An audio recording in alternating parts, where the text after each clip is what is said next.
Good morning po sa lahat. This is Gilbert. Once again, this is Gilbert Lopez Marti Catso, ang host po ng dating GMC Cafe. At of course, in my personal account, Gilbert Lopez Marti Catso. Live po tayo today. May papa-announce lang ako na mga pagbabago sa mga schedules po natin. As we all know na nagpapatakbo po tayo ng YouTube channel, no, based in the US, and of course due to their economic inflation, nagkakaroon kami ng technical adjustments. So hinihintay pa natin na mag-resume ang program. So eto kami ngayon, we are standing by, and kaya ako naisipan na mag-live. Gusto kong ihingin sa mga almost or mga 2,200 followers natin dyan sa platform po ng FB na tatanong ko lang po, dating program natin ay GMC Cafe. Nag-uusap po tayo tungkol sa mga buhay-buhay na tayo po nabubuhay dito sa mundo na hindi lang po pera, hindi lang po wealth ang pinag-usapan, pati na rin po ang buhay natin sa kabilang buhay po. So, mag-ask lang ako kayo ng guys ng tawag dito. Kung sa tingin niyo, anong oras maganda or pwedeng mag-live? Kasi ang dami kasi noon, nagla-live tayo ng 10 o'clock. Tapos may mga syempre, may mga edad na maaga po silang natutulog. So, yes, good morning kay Erwin Perfinian diyan sa Arroyo. Good morning. Siya po yung pinakaunang nag-greet sa atin dito. Erwin, kumusta na mo dia? Okay, dugay na to magkita. Although always akong pumupunta dyan, hindi kami nakikita dito ni Erwin kasi busy din siya sa trabaho. And guys, gusto ko lang maghingi ng sa inyo, opinion sa inyo. Anong oras ba maganda i-resume ko ang ating GMC Cafe? Yung pinag-uusapan natin doon ay syempre, paano tayo nabubuhay, paano tayo mabuhay, ano ang diskarte natin sa buhay, at syempre, ano ang preparations po natin sa kabilang buhay. Praktikal lang po mga pamamaraan. Kaya, nag-ask po ako ngayon sa inyo, please comment, pagbigay po kayo ng komento, para po sa 2,000 plus ko ng mga followers, please help me find a time kung anong oras magandang mag-live. Kasi gagawin po natin ito araw-araw. Siguro sa Thursday, Wednesday, Thursday, tatlong hindi ako pwede sa gabi. Do you think guys, okay ba ang before tayo magigising, or gagawin po nating umaga na yung pagkagising natin mga 5:30 or 5 o'clock in the morning, okay ba siya? Pag-greet lang po sa birthday. Uy, birthday ni Grace karon. Happy birthday kay Grace, no? Pila na edad mo, Grace? Wana ko niya ha, mga na video niya, mo kuan mi. Wana video niya kay birthday mi. Happy birthday ha, happy birthday kay Grace, no? Grace Perpinian, wife din siya ni Erwin Perpinian, nga naapod sa barangay. Pa-shout out sa sawa ko na birthday ngayon. Ngayong araw. Yes, happy birthday. Happy birthday, Grace, no? Timing na nag-consultation tayo ngayon at nandyan si Erwin nakatutok po sa atin. So happy birthday sa iyo. I pray and hoping for the best, no?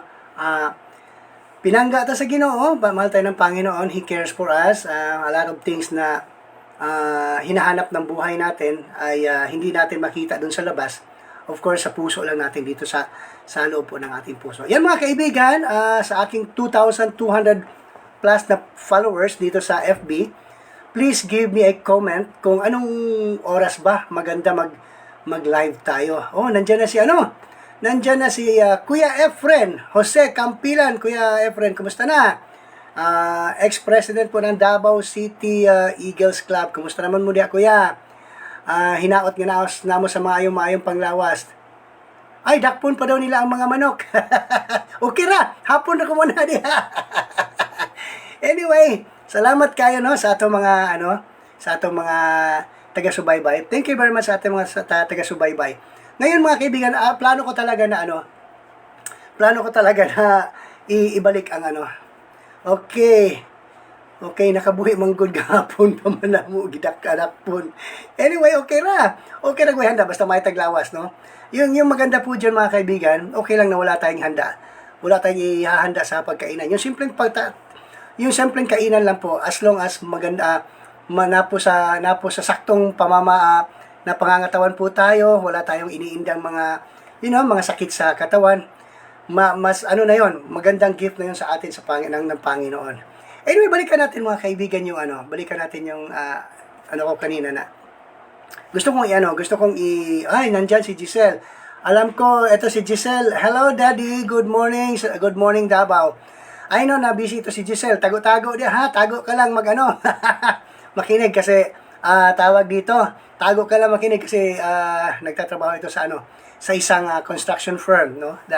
They are a contractor na nagtatrabaho siya as checker dito sa SM yata yung nila, yung ginagawa nila ngayon. So, Giselle Restauro, shout out at sa mga bata, regards sa mga bata dyan sa sa lugar yun? Basta unahan yata ng mental, no? Patugbok. Okay, so, meron na tayong pa-shout out sa Flying Tiger Construction. Yan na. Okay, eto ang shout out dyan sa mga empleyado po ng Flying Tiger Construction. Okay, of course, not headed but supervised or monitored by Miss Giselle Restauro. Hindi ito Miss na Miss hindi ito Miss na single. Tinatawag ko to Miss kasi ayun po tinatawag natin sa mga may mga position po sa may mga position po sa paggawaan. And then sa Manuel Gianga. Yes, shout out diyan sa mga taga-subaybay natin sa Manuel Gianga. Ano na ba? At yes, magti-12 o'clock na, no? So, yes, shout out sa inyo diyan sa Manuel Gianga. We are planning to go there noon, no? Nagplano kami pupunta diyan pero wala talagang nangyari. Ayun, kumawa yung nasa likod ko. Maganda kasi yung background ko, may tuxedo, pero may tao ring dumadaan. Eto mga kaibigan, ay nandito tayo ngayon sa aking munting studio. Ipapakita ko sa inyo. Ito yung pinaghahandaan natin sa mahabang panahon, wag dito kay maaraw. Ito po yung door po ng namin, ng kwarto po namin, master's bedroom. Ito po yung daanan ng studio. Dito po dadaan yung mga kliyente natin sa studio. But of course, nandiyan may tayo. May whiteboard tayo to list down our schedules and whatever. Mga printers natin nandiyan. We have a computer. Ito po yung pinaghihirapan nating mga tawag dito, mga gamit. Meron tayong mga lightings for the production. Ayan, may mga lightings tayo dyan.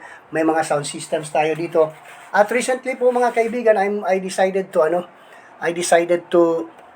continue my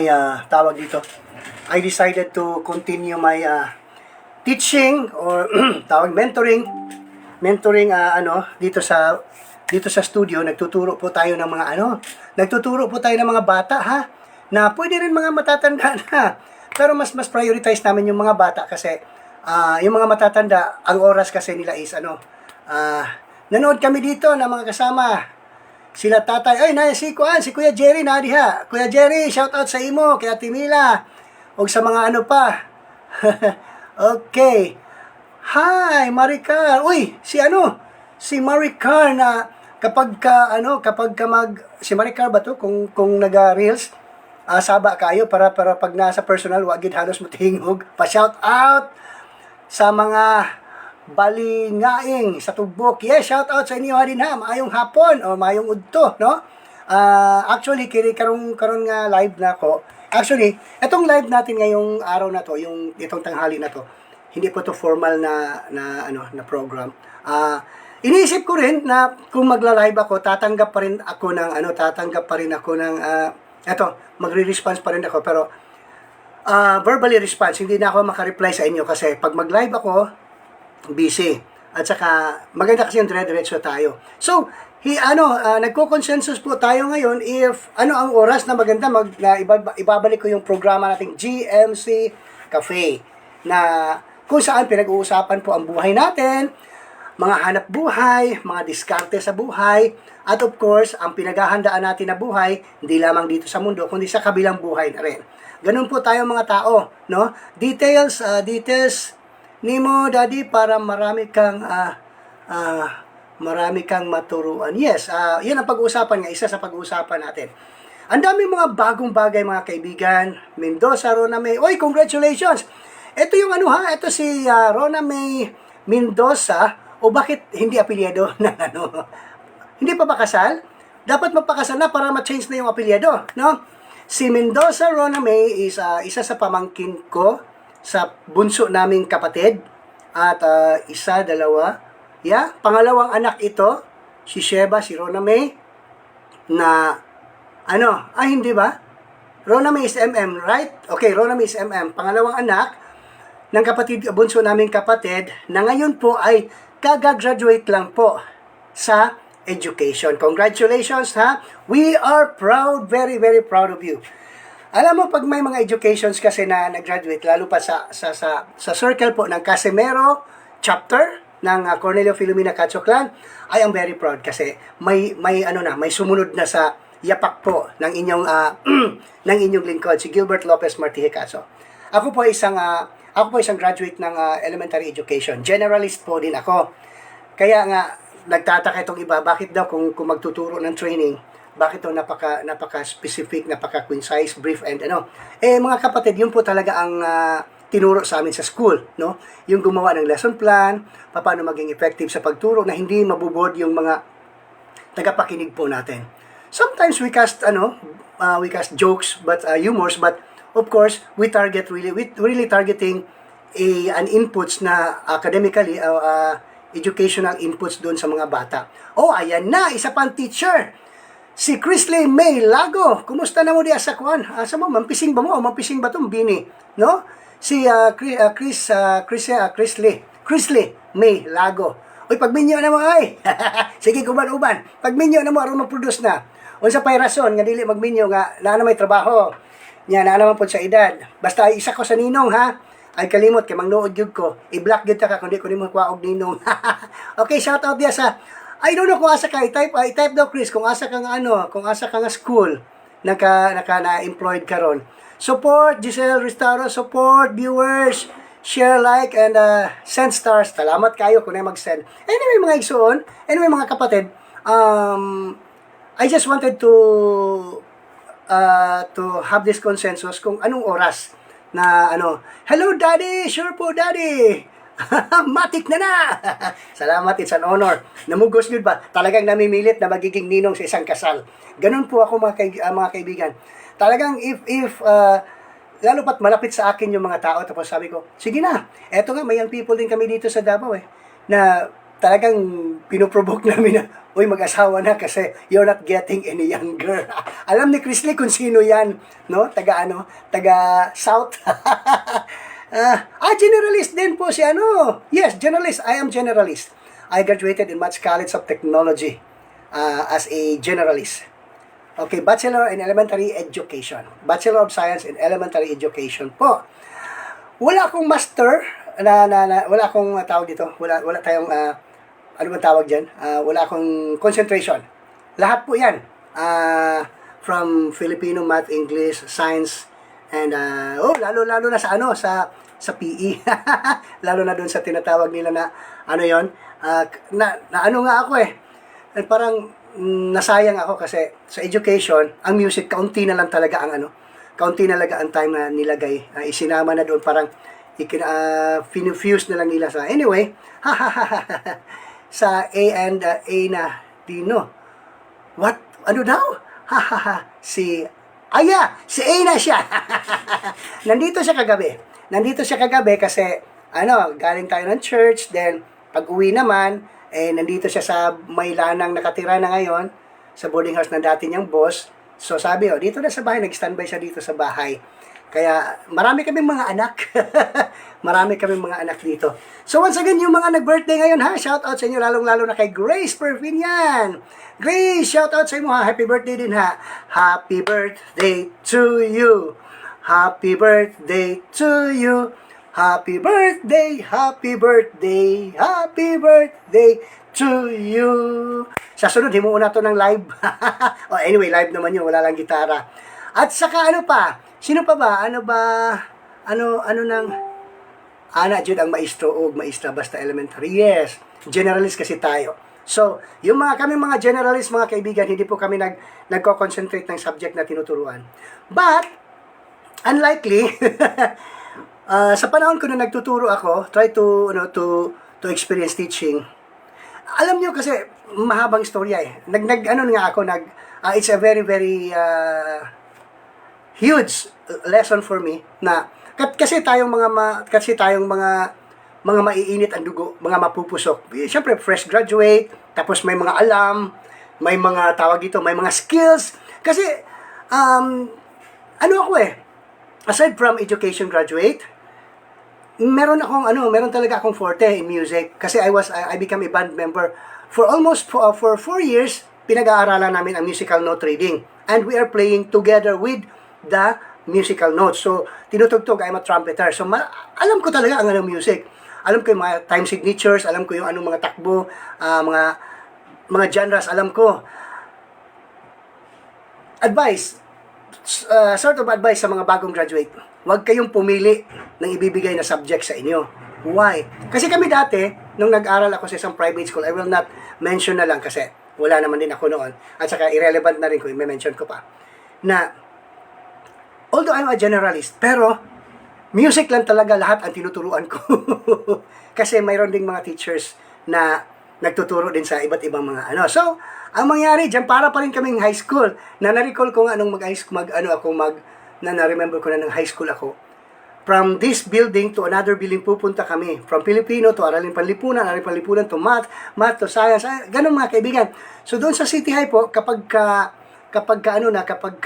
maglabasan na time kasi ng subject, magsilabasan lahat ng estudyante, parang parang ranso. Ang daming estudyante, mamaya-maya mawawala na rin yan papasok sa classrooms.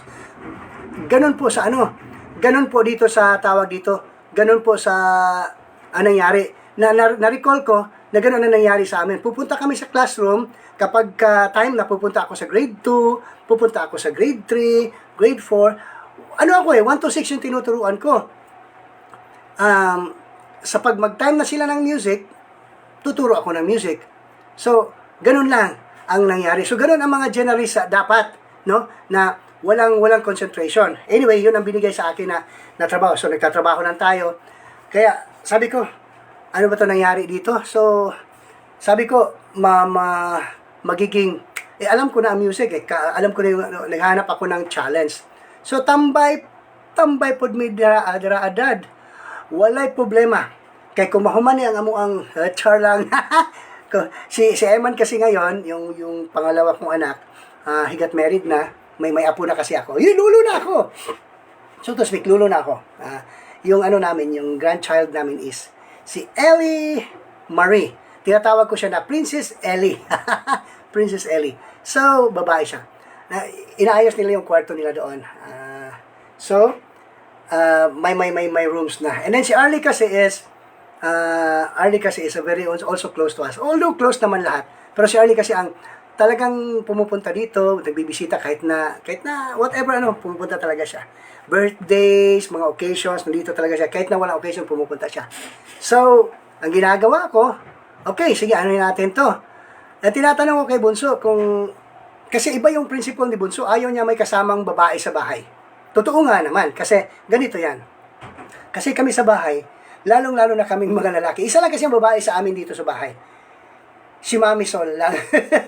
So, nung tawag dito, nung may mga babaeng pumupunta dito sa bahay, gusto makitira. Nagreklamo yung bunso ko, si Elijah. Sabi niya, iba ang pakiramdam pag may babae dito sa bahay. Kasi kami dito sa bahay, kapag nandito lang kami sa loob, naka boxers lang, then minsan pa nga, pag may nakalimutan, lumalabas na wala talaga. Ganon. So, could you just imagine kung mayroong ibang nakatira sa bahay? Limited na yung kilos namin. So, sabi niya, ayaw niya ng may babae dito sa bahay. Ewan ko lang kung kahapon nag-usap kami. Sinabi niya, anong trabaho ng kwarto na yan? Sabi niya, yung kwarto niya, binigay. I-offer niya yung kwarto niya. Kasi, yung plano niya, maganda kasi dito sa studio. Anyway, studio lang naman ito, Pwede natin yan na si Sir Alan. Shoutout kay Sir Alan Huevos, Sir, sama pa bagyapon ka, sir? Si Sir Alan Huevos, principal po ito ng napakarami ng schools. Dumaan na siya sa SIR, nagiging GSIS na siya, nagiging, ano ka ngayon sir, sa Matina Crossing, right? Okay, sa Matina Crossing. Kumusta sir? Maayong buntag diya kanimo. Good morning po dyan sa ating kasamahan po. Batchmate ko si Sir, Sir Alan Huevos. Batchmate, bandmates. Hindi kami nagkaklase ba tayo? Oo, tama, nagkaklase tayo sa sa first year. Yeah, first year and second year yata. So, shout out sa iyo dyan, Sir Huevos. Abi na kog maskum kadad. Hihihi. Murapag pang maskum man good ang dating. Yeah, of course. When I got married, nakapasok ako sa isang radio station, no? Radio station. Ang training ko is DXRP, Radio ng Bayan, diyan sa Magsaysay Park. Of course, with the help of Sir Jimenez. Kumusta na kaya siya ngayon? And siya nag-train po sa atin paano magiging anchor. Tinuruan niya ako paano mag-handle ng program. Tinuturuan po niya tayo paano mag-handle ng dead air, paano magiging hindi naman dapat marami kang sinasabi, kundi dapat pinag-iisipan ang sasabihin. Sometimes pag naubusan tayo ng sasabihin, ang mangyari, kahit ano na lang. So, hindi dapat ganyan. So, tinuruan niya ako. Kaya nga, before ka mag-on air, talagang naka-pie chart ka, 15-15. So, you will divide the time. Kung isang oras yung program mo, you divide the time. Ganito yung pie chart, Gilbert, ha? Ito, 15 minutes. Ganito dapat ang pag-usapan dyan. Ganito pag-usapan. Hanggang sa fourth quarter na. Ayan. Okay. May na siya. May niligpit na siya na printer na kukunin daw bukas kasi nagkasakit yung may-ari. Tumatanggap din kami dito man ng repair. Printer. Ayun, may nag-sideline. Katatapos din lang niya mag-vlog. Anyway, so, ganun kasi mga kaibigan, no? So, marami kaming pwede ng pag-aabalahan ngayon kasi nagkaroon ng temporary kami na hindi muna mag-broadcast sa YouTube channel namin. So, maybe siguro, sana next week o 15 days lang ito ma-resolve na namin, then we can resume for a restructuring of the program sa channel natin, sa Pinoy Rab YouTube channel. Balikan natin yung balikan natin yung sa radio. Ganun nga, tinuruan ko paano gumawa ng pie chart, mga segments ang maganda. Nagkataong ang programa namin doon is environmental. So, ang program namin doon is Environment Patrol. Powered by DXRP Radio ng Bayan and sponsored by the Kinaiyahan Foundation. That is why mga environmentalist may mga alam akong kaunti regarding sa environmental issues. So yan po ang ginagawa natin. Kaya nasanay tayong makipag-usap dito sa on air. Lalo na kahit na live, hindi ako natatakot na mag-live as long as meron akong focus. This morning, it's a non-formal live kasi gusto ko lang malaman, gusto ko lang mag-consensus. Gusto kong ibalik yung GMC Cafe kung saan pinag-uusapan ng mga buhay na may buhay, yung buhay natin, mga paano tayo mabuhay dito sa mundo, paano tayo not really a survival, paano ma-maintain yung buhay natin na magkaroon tayo ng sapat na income, magkaroon tayo ng masaganang, marami kang kaibigan at paghahandaan po yung buhay natin sa kabilang buhay. Yun ang pinag-uusapan. So gusto kong malaman, sana mag-comment kayo na anong time ang pwede or ganitong oras ba na mag-lunch o wala ang problema sa akin kahit na hindi na ako mag-lunch. Tama, no? You're given me nagkaroon ako ng idea. Pwede pa ito sa lunch. Kasi pag lunch kasi, maraming bakante kasi nanghalian. Anyway, sige lang, mag-comment lang kayo na mag-comment. Meron akong 2,200 more followers dito sa Facebook account ko. Please give me a comment. Leave me sa mag-comment kayo dyan. And you can also support me kung gusto niyo mag-support yun sa mga nasa abroad natin ng mga followers, no, na talagang sinusubaybayan. Kasi this is parang a retrial ito na kung may nakikinig ba talaga sa akin o wala na. Nandito kayo So, salamat sa mga andami na. Siguro mga 10 na ito Hindi ko lang ma-recall yung iba nasa taas na. So, ganun po. Please comment below na anong oras ba maganda sa live? Madaling araw, tanghalian, or bago maghapunan or after na maghapunan. Kasi yung mga matatanda kasi na na followers ko nag-request talaga noon na hindi ba pwedeng babaan ng oras kasi pag 10 o'clock na, 9 to 10 kasi yon. Tama ba? 10 o'clock to 11. Parang gabi na daw talaga. So, hindi na nila maabutan kasi they have to sleep early. Alam naman natin, kahit na tayo, medyo bata-bata pa ako, 54 pa lang naman ako, 55. So, kailangan din natin matulog ng maaga, pero gawa nga ng cycle of natin sa gabi. Nasa gabi kasi ang magandang time na mag-browse, maghanap ng mga informations. So, may bala kaming mga segment na maganda. Anyway, kung makikita nyo initially, kung makikita nyo sa ating FB account, nagre-reels tayo ng mga inspiring word, no? And then, of course, video talaga yung sinasabayan natin ng mga captions. And, gusto kong, sana, magiging makita yun talaga yung mukha ko at saka nagsasalita ako. Kahit na mga 15 to 20 minutes or half hour, okay na yon. Kaya, para excited na naman kayo. Any day, after a day na naman, so excited kayo. Tingnan lang natin kung ano magagawa natin, ha? So, please comment down below. At saka once again, happy birthday kay Grace, no? Happy birthday kay Grace Perfinian. Diyan sa Arroyo. Matina Crossing Arroyo. Sa Manggahan po ng Arroyo. Meron tayong grupo dyan, no? Sa mga savings group, no? Na nagpupursige sa negosyo natin. Kaya nga, wino-workout natin yung product natin. By the way, kung sino yung gusto mag-order, pero kasi malayo. At saka, mabibili rin lang kasi din sa So, tingnan lang natin kung anong klaseng market yung pwede namin i-adapt na para yung product namin pwede mapadala sa inyo. Pero so far, wala pa talaga, no? Kasi walang stocks pa doon sa supplier, doon sa NGO na nag-handle sa amin. Ngayon, gusto namin ipagpatuloy. And then, dalawang grupo na kasi ito. Meron na din tayong outreach doon sa sa Apitong La Libertad sa Santo Tomas. So, ganyan po. Sana this morning, marami akong naibigay sa inyo. Anong oras na ba ngayon? Tingnan natin kung anong oras na para alas 12 na at malapit na rin alauna. Kaya wala nang tao rin nagpa-pop up.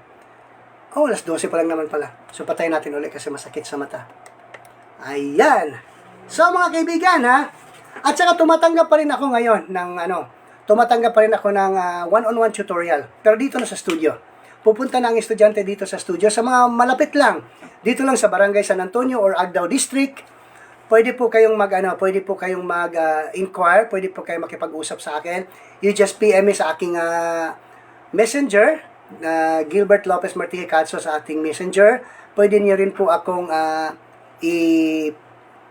pwede rin po kayo mag-text sa akin sa 0926-583-2954. 0926-583-2954 para po mabigyan po natin ng program yung bata. Ang kasi pag kung i-group natin sila, okay lang kasi marami, pero hindi ko matutukan yung bata.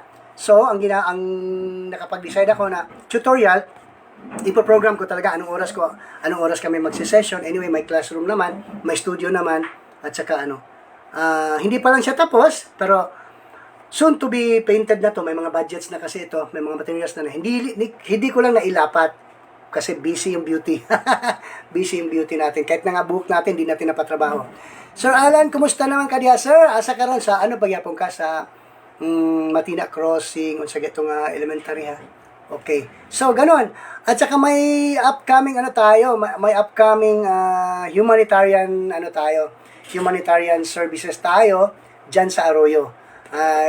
It's a surprise, pero sinabi ko na, hindi ko pa lang alam kung kailan. Alam ko na kung kailan, pero hindi ko pwedeng i-announce kung kailan kasi after the election pa yon. Kasi after the election, pwede na kaming mag-umpisa mag-humanitarian.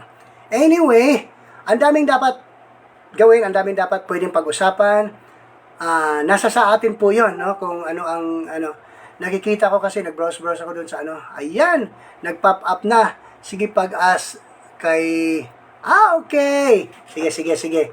Ito na yung sinabi ko na business. Okay. Sige, kuya. Salamat. Ayan. Sabi ko na. Asa na ba ang live na ko? Ayan, bumalik na yung live ko. Kasi nag-ask ako ng meron kasing isang school na hindi ko na materialize kasi mali yung natawagan niya, binigyan ko ng address. Dati ko ng client sa printing, t-shirt printing ko. And ngayon ang nangyari, iba yung natawagan na siya, okay na lang kasi busy rin naman. Ngayon, eto na, for the humanitarian service, humanitarian activity namin or tawag dyan endeavor, kinausap ko yung para sa t-shirt. So, hindi ako masscom, but of course, meron akong mga several seminars na involving mass communication. And yan yung mga shout out sa mga followers ko diyan sa Villa del Puso. Villa del Puso. Villa del Puso is isang bloke diyan sa Obrero. Kapag pumunta ka ng Villamor, nasa loob niyan ang Garden Oasis. Villa. Pag sinabi mong Del, yung pagano naman sa likod, sa kabila, Del Pilar yon. Parang dead end siya, o wala siya talagang daanan. And then, pag ganun mo naman sa harap, Poras, kaya nga po. And then, pagdating mo naman sa likod, Sobricari. So, tinatawag siya na Villamor, Del Pilar, Poras, Sobricari. So, ginawang acronym, Villa del Puso. It was organized way back mga 45 years na yata. And then here comes kasi nagkawatak-watak kami doon.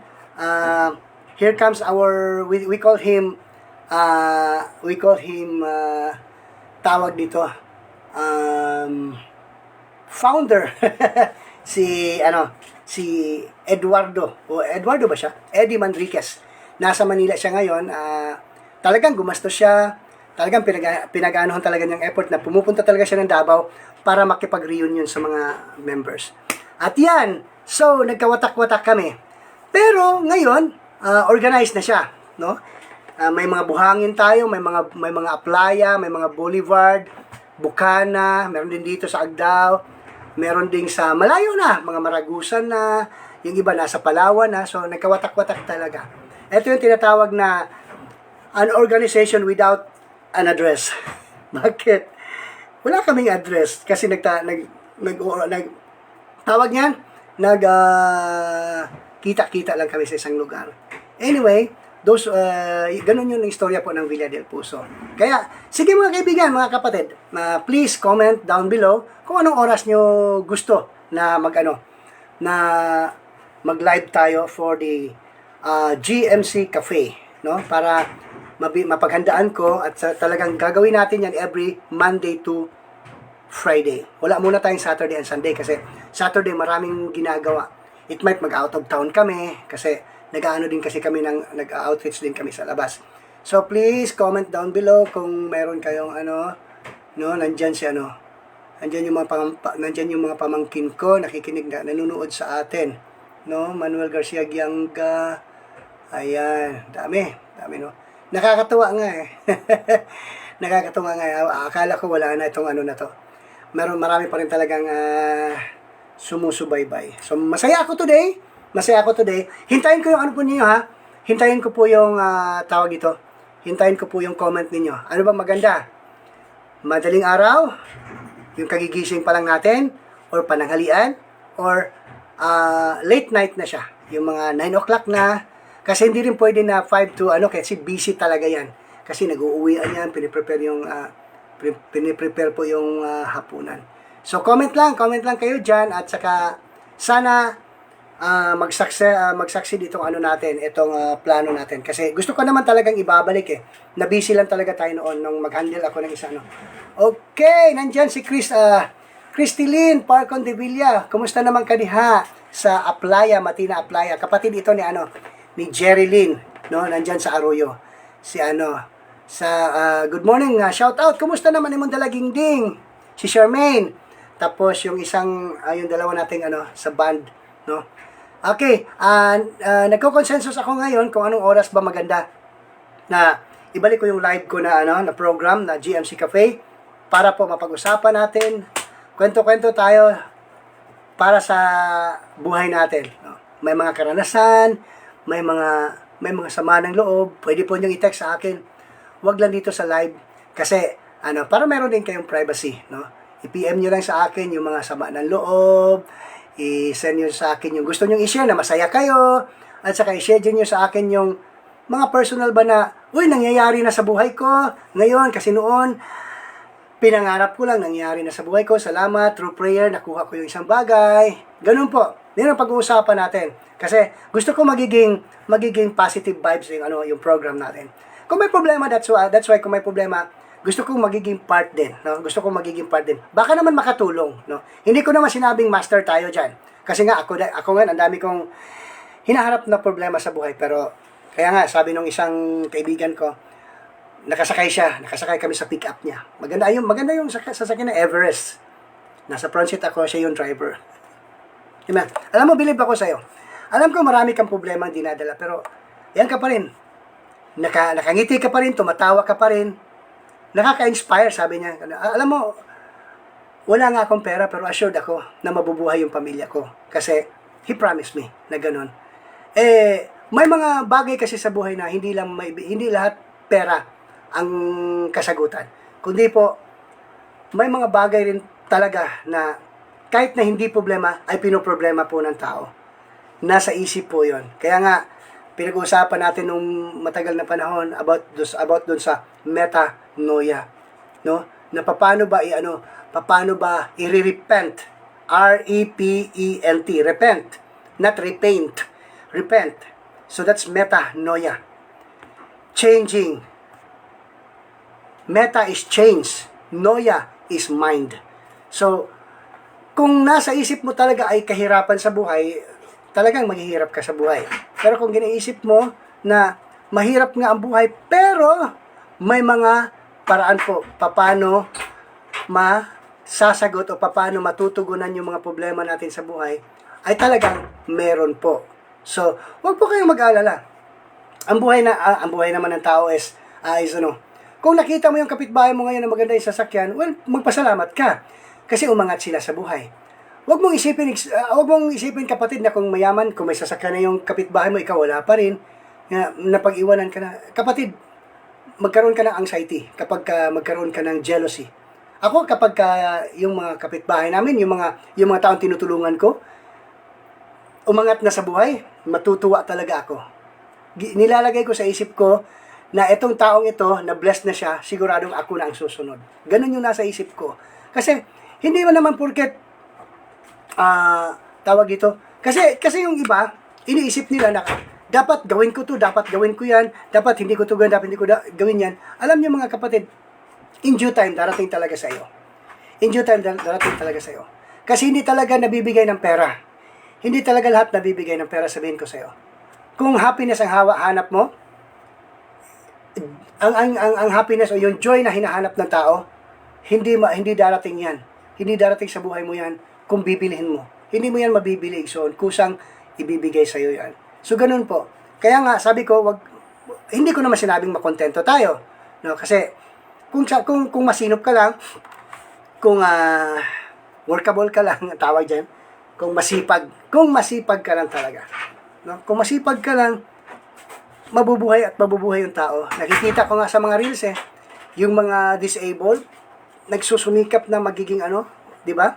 Isa sa pinaka-the best na motivator sa panahon ito, yung anong tawag niyan? Isang talagang walang kamay, walang paa, pero di ba, motivational speaker siya. Ang dami niyang na-inspire. Kasi naisip natin, kung wala tayo nito, inferiority. Ano na tayo? Kawalan na tayo kasi wala tayo nito. Kasi pangit yung bahay namin, wala talaga kami, walang maniniwala sa amin. Of course, some people, ganun po ang basis ng trust nila. Para bang, pupuntahan ka sa bahay, katulad ng uutang ka. Uutang ka, titignan ka ng CI doon, ano ba to, makakabayad ba? Ma'am, pwede makita yung bill mo, naku, palaging pula, of course, hindi ka pa utangin, no? Tapos yung yung bahay mo, tingin nila, hindi ito nakakabayad, hindi ito makakabayad. Hindi po ganon, mga kapatid. Ang tao po ay hindi mo siya masusukat sa kanyang mga sa kanyang mga suot, hindi mo siya masusukat sa kanyang mga sa kanyang mga bagay-bagay na nasa kanya. Makikita mo yan sa kanya sa kanyang pananalita at sa kanyang ginagawa. No? Makikita mo yan. Kaya nga, wag mong i-consider sarili mo na walang-wala ka. Wag. Dumaan kami dyan na pinagsasabihan ka na yung bahay mo, bahay ng aswang, kasi nga, 2 stories tong bahay namin noon, kahoy nga lang siya, tapos mula pa sa materyales na dinimolish doon sa kabila, dinala dito, tapos ginawang 2 stories na at saka typical lang talaga na light lang talaga. Tapos tumagal din ng mga 15 to 20 years, pagkatapos, yon humupa na talaga, tapos, kinain na talaga ng anay, so nasira na yung bahay, doon kami sa baba. Siyempre, hindi, sementado siya dati, pero time come, nag-erode yung mga lupa, so, matabunan talaga siya. So, yung lupa na lang talaga, kasi babahain din kami kapag hindi kami nag-aabono ng lupa. So, ang nangyari, dinadaanan kami ng mga tao, dinadaanan kami ng mga dito, so, tapos tumatakbo yung mga bata, may mumu dyan, may mumu. Masakit. Bakit? Kasi, sa tingin ng tao, hindi ito makakatulong, hindi ito makakabayad. So, ganun talaga. Pero kapatid, huwag ka mawalan ng pag-asa. Habang buhay tayo, hindi buhay, habang buhay po tayo, meron tayong pag-asa. Kung buhay ka pa sa mundong ito, may pag-asa ka pa. Hindi tayo mamamatay kapatid, na walang ma-acquire na maganda sa buhay natin. Huwag mo lang ipapakababa yung sarili mo. Kaya nga sabi niya, kaya kahapon, kinure ko yung wife ko. Sabi niya, mag-teacher ka na lang. Sabi ko, mag-teacher ka na lang? Hindi mo ba alam na mali lang yung pagkasabi? Hindi lang tama yung pagka-deliver. Sabi ko, hindi. Sabi mo, mag-teacher ka. Kasi yun ang mentality ng tao. Mag-ano ka na lang. Ano ka na lang, para bang ginawang second option ka na lang, third option ka na lang. Hindi po. Kung ikaw ay security guard po ngayon, whatever, kung security guard ka, marangal na trabaho po yan. Marangal na trabaho. Kapatid, marangal na trabaho ang security guard. Kung kargador ka ngayon, tricycle driver ka ngayon, marangal na trabaho yan, mga kapatid. Wala ka lang inaagrabyado, wala ka lang sinasaktang tao. Marangal na trabaho po yan. At ako, I'm proud to be a son of a jeepney driver. No? Yung papa ko, matagal na siyang patay. Isa po siyang public utility driver. Namamasada siya. Nagiging conductor din ako. Nangongolekta ng pera, mga pasahero, gano'n. I am proud to be a son of a jeepney driver. Kasi makikita ko, mabavalue ko na yung bawat peraso po ng barya ay malaki po ang halaga. Hindi po basta maghanap ng pera. Kaya nga, may mga young people po ngayon na tawag dito, kung hindi yun nakukuha na yung gusto nila, para bang kung kikilos kami, dapat merong ganito. Dapat, hindi po. Huwag niyong isipin, mga kapatid, na kung uutusan kayo, kung may nag-aano sa inyo, nag-aasa nyo ng favor na utusan kayo, huwag nyo talagang isipin kaagad na dapat may katapat itong reward. Huwag kapatid. Why? Malamang yung tao na yan nag-uutas sa'yo, hinahanap ang rason kung pwede ka ba niyang tulungan o hindi. Ganun yan eh. Pero kapag ang nasa isip mo ay anong makukuha ko dito, malalaman ng tao yan eh. Kung ang isip mo ay anong makukuha mo sa kanya. So malalaman niya ng tao. Kaya nga, sabi ko, huwag ninyong isipin na kung inutusan kayo, kung may pinapagawa sa inyo, lalo pat regarding leadership, regarding building up yourself, huwag niyong isipin na anong kapalit nito, anong ibabayad sa akin. Huwag kapatid. Isipin mo na binigay sa iyo ang trabaho, sinusukat ka, tinetesting ka, kung pwede ka ba magiging in charge sa mga bagay na yan. Kasi ganyan yun eh. Ako kapag ka nasa Eagle ako, hindi ako pastor kapag ka nasa Eagle ako. Kapatid kami. Kuya kami. Kapag ka nag-meeting, ito ganon. Pero, kapag ka may ginagawa, hindi ko siya, ba't ako utusan, pastor ako? Hindi. Kapatid, kapag ka, kasi ako, sekretary ako ngayon ng organization, kung ano yung trabaho ng sekretary, gagawin ko yon. Walang sweldo yan. Walang sweldo. So, ganun yun. Kasi training mo yan eh. Ikaw rin na makikinabang pagdating ng araw. Mapakikinabangan mo yung training, sabihin mo pagdating ng araw, tama talaga, tinuruan ako, tama talaga na tama talaga na tawag dito, inutusan ako, pinagkatiwalaan ako sa mga bagay na ito. So, ganun po siya.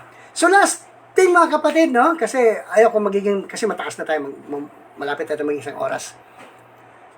Please comment down below na kung anong oras tayo pwede mag-live, magkita-kita. No? Kung tanghali siya, maganda yon kung tanghali siya. Pero, pag nag-travel ako, ewan ko lang kung pwede mag-live sa kasi itong cellphone natin, okay, hanapan natin paraan nga, pwede tayo mag-live kahit na nasa daanan tayo. So, please comment down below. Hintayin ko po. Ito lang po masasabi ko. Sa araw na ito, although this is a non-formal session or it is a non-formal live, please, magtulungan tayo at bigyan niya ako ng idea kung anong oras para mapaghandaan natin at saka sinisiguro ko po sa inyo. No? Sinisiguro ko po sa inyo na wala tayong sasabihin dito, wala tayong pagdidiskussan dito na hindi po tayo matututo. No? Kasi ako rin po, sa mga ituturo ko, sa mga isi-share ko po sa inyo, ako po kasi ang unang beneficiary. Noon, yung bahay namin is simple lang, ito ganun lang, pero hindi ko naman sa ipinagyayabang kasi wala naman talaga akong effort na talagang kumbaga, hanggang kamatayan talaga, pinaglaban ko talaga na magkaroon ng ganito. Hindi po. Dumarating po talaga sa buhay natin kung time na po natin. Manalig lang po talaga tayo. So kung ano nakita nyo, hindi pa nga ito tapos, but the studio na pinapangarap ko, nagmamaterialize na siya. No? Nagmamaterialize na siya. At saka yung mga dapat kong ginagawa noon na hindi natuloy, na hindi ko napatuloy ngayon, pinapatuloy na po natin. So ganun po siya. So please give me a comment down below. Alam ko nag-out na yung iba, ay i-comment nyo lang po kung anong oras tayo. At saka magbigay rin po kayo ng mga suggestion, anong gusto niyo pag-usapan natin. Gaya ng sinabi ko, kung may tanong po kayo, may mga concerns po kayo, may mga problema po kayo, may mga hindi po kayo naiintindihan, kahit saan po. Huwag kayong mag-alala, hanapan natin ng paraan na masagot po natin. Hindi naman live siguro, or masagot natin yan siya, ipe-personal ko kayo, pero pag-usapan din natin dito sa live. At saka i-assure ko po sa inyo, ang inyong identity ay hindi po ma-reveal. Kasi meron po rin tayong na nire-respeto ko po yung privacy ng bawat isa. So, sa lahat po ng subscriber ko, o yung mga followers ko, thank you for being with me sa loob po ng siguro isang oras. Kita-kita po tayo next time, baka bukas, baka sa makalawa, kita-kita po tayo. Salamat po sa mga nagla-live, nakikinig ngayon, no? Lalong-lalo na kay Cristilin, no? Parcon de Villa, dyan sa Matina Aplaya. Salamat po sa inyong time. Ito po muli si Gilbert Lopez Marti Katso, mag-iiwan po sa inyo ng that delight yourself in the Lord and He will grant you the desires of your heart. Psalms 37 verse 4. Magandang umaga po sa lahat.